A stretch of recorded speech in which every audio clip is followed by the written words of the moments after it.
So I'm over here in the Treme neighborhood. Now, this is a residential neighborhood. Obviously, people live in those houses over there. But there's another resident of this area that moves in every year at this time. You see these big old oak trees that hover over this street right here? Every year at this time, these trees become home to an aquatic bird known as a night heron. They got yellow crowned night herons and black crowned night herons nesting up in these trees. Look, there's some right there. Now, this is not a natural nesting spot for these type of birds. You don't really find these birds in urban environments. Usually these birds will nest along the coast, but as some of these coasts erode, these birds are looking for new spots. And for some reason, they chose this spot over here in the Treme, and they come back to this very same spot every year.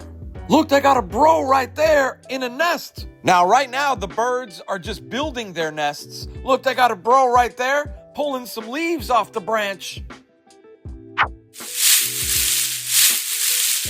And look, they got another bro over there. And look, that bro right there has a stick in his mouth.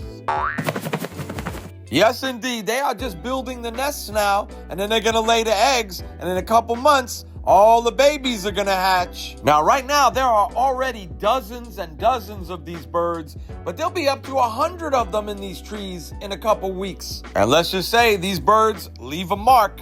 You better watch where you're walking when you walk around this area.